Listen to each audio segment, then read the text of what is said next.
আপনি যদি বড় সড়ো ব্যাটারিওয়ালা কোনো ফোন কিনতে চান এবং আপনার বাজেট যদি মাত্র 10 থেকে 11,000 টাকার মতো হয় তাহলে এই ফোনটি আপনার জন্য। তো চলুন মাত্র 10 থেকে 11,000 টাকার ভিতরে শুধু বড় ব্যাটারি নাকি অন্য কোনো ফিচারও আছে এই ফোনটিতে সেটা নিয়ে কথা হবে আজকের এই ভিডিওতে। তো ওয়েলকাম মাহিম শো 3.9। কি অবস্থা, কেমন আছেন প্রত্যেকে? আশা করি প্রত্যেকে ভালো আছেন এন্ড আমিও ভালো আছি। তো আজ আমি যে ফোনটি নিয়ে কথা বলতে চলতেছি তার নাম থাকতেছে আইটেল পাওয়ার 70। তো আইটেল পাওয়ার 70 এই ফোনটিতে কি কি ফিচার অ্যাড করা হয়েছে চলুন শুরু করি। তো প্রথমে যদি কথা বলতে যাই, কথা বলতে হবে এর ডিসপ্লে নিয়ে।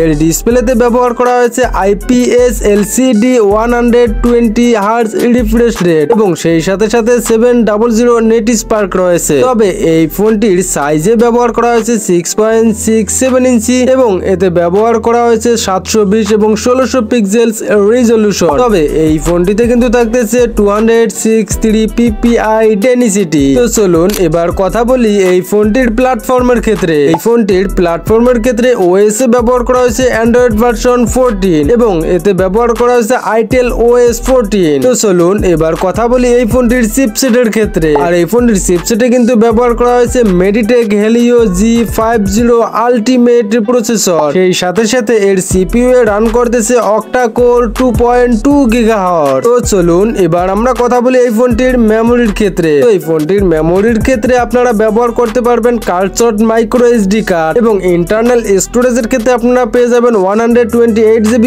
এবং 256 GB। আবার র্যামের ক্ষেত্রে কিন্তু আপনারা এখানে পেয়ে যাবেন 468 GB র্যাম। তবে ভেরিয়েন্টের ক্ষেত্রে আপনারা এখানে বেশ কিছু চুজ করতে পারেন। 4GB এর সাথে 128 GB, 8GB এর সাথে 128 GB এবং 6GB এর সাথেও 256 GB এবং 8GB এর সাথেও 256 GB পর্যন্ত। তো চলুন এবার আমরা কথা বলি এই ফোনটির মেইন ক্যামেরা নিয়ে। তো মেইন ক্যামেরার ক্ষেত্রে এই ফোনটিতে কিন্তু ব্যবহার করা হয়েছে 13 মেগাপিক্সেল শুধু একটি ক্যামেরা।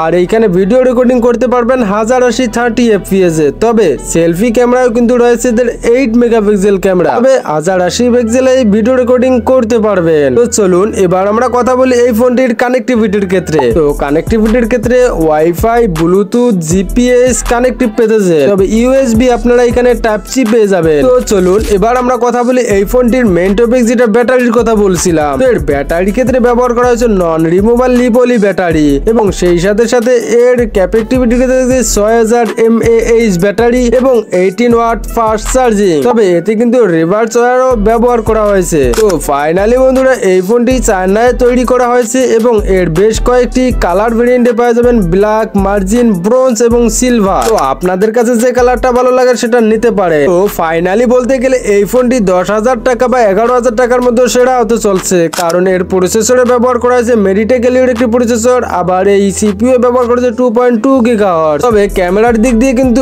একবারেই দুর্বল আছে এই ফোনটিতে, সেটা আপনারা দেখে নিতে পারেন। তো আমি শেষমেশ এটাই বলবো, আপনারা যারা শুধুমাত্র স্যাম্পল ইউজের জন্য ব্যবহার করতে যাচ্ছেন, লাইক শুধুমাত্র ভিডিও দেখা দেখির জন্য এবং হালকা মাত্র ছবি টবি তোলার জন্য, তারা এই ফোনটি চুজ করতে পারে। তো ঠিক আছে বন্ধুরা, আপনাদের কেমন লাগলো এই ফোনটি অবশ্যই কমেন্টে জানিয়ে দেবেন।